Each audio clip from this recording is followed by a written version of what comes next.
In this country already again 20 people infected with this virus and one totally recovered case. Nakuru County is also on alert in as far as COVID-19 is concerned. We're now joined by my colleague Bridget Sungana with the latest.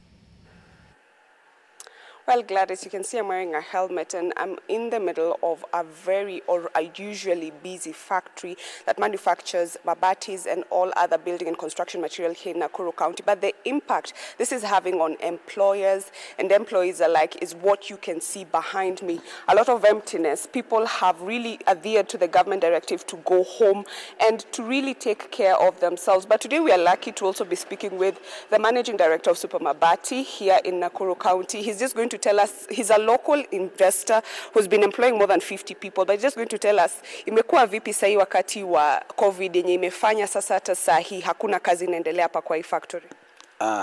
Mwaka hii imekuwa ni mwaka gumu sana katika operation ya business zetu, because sisi all our materials huwa tunafanya kitu inaitwa importation, and corona virus ilianza kutu affect because we made our order on December and we are expecting ya kwamba mabati yetu itakuwa imefanywa shipping by the end of January, wakati Chinese New Year wanapoenda holiday.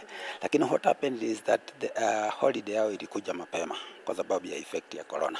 So hatukuweza kufanya shipping ya mabati kutoka China. So wamerudi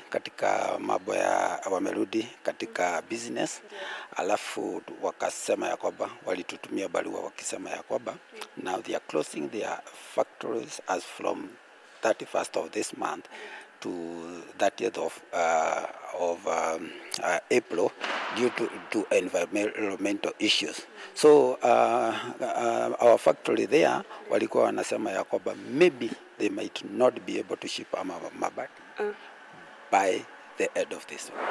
Ideally unakuanga na watu wangapi hapa, na sasa hii umekuwa forced eka staff wangapi ndio protect pia staff wako from getting infected? Tuko na zaidi ya wafanyikazi 50, lakini sasa tunafanya na wafanyikazi 20 peke yake.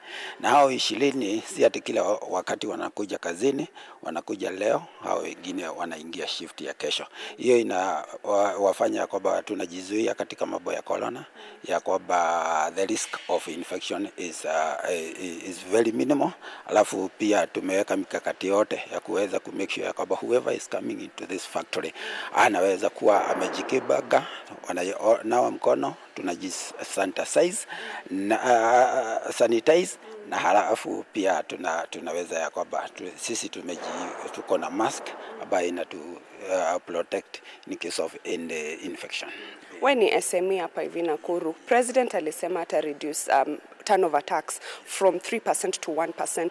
Unahisi kama ameangalia kweli the small businesses in this country? Yeah, amejaribu na tunashukuru President kwa sababu ya reduce turnover tax, na hata pia VAT tax from 16 to 14%. Na pia tumemuomba because also the importation tax iko nyingi, duty iko juu, ya kwamba anaweza to reduce from 35 up to 25%. Hii itatusaidia sana sababu ya growth. Tunajua ya kwamba nowadays this year ile challenges tuko nazo ya kwamba there is little supply of material.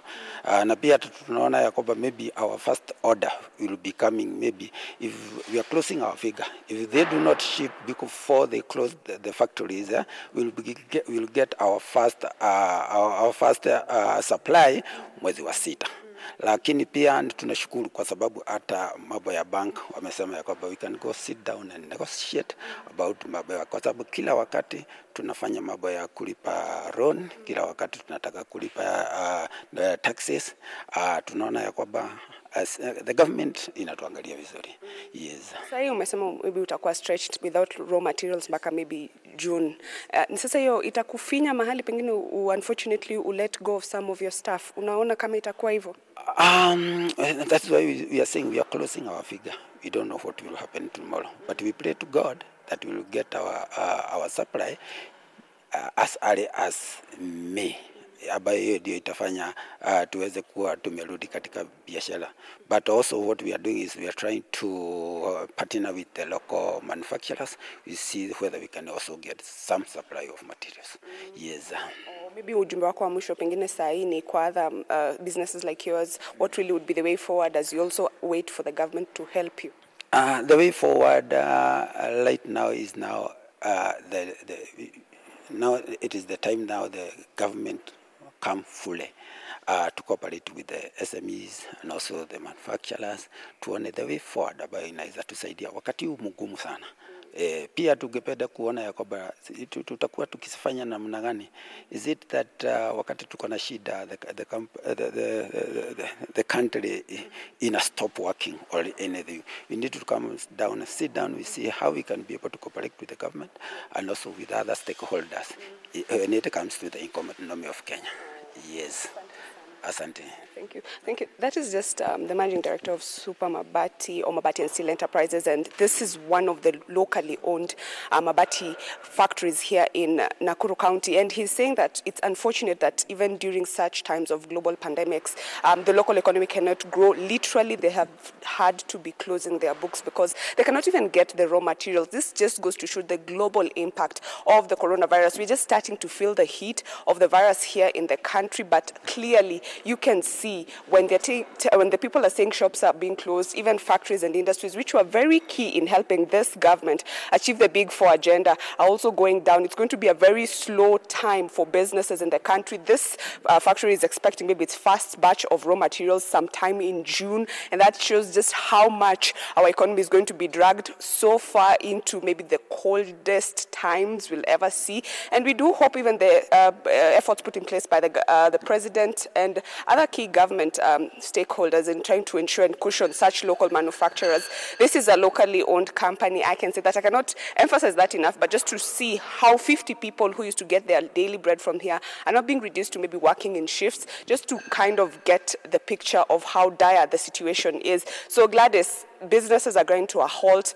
We do expect maybe from tomorrow we'll be giving a picture on what really is going to be happening in Nakuru County as far as this curfew is coming into force from 7 to 5 a.m. We will be in the streets of Nakuru trying to just tell the nation to stay home and maybe to adhere to government directives so far.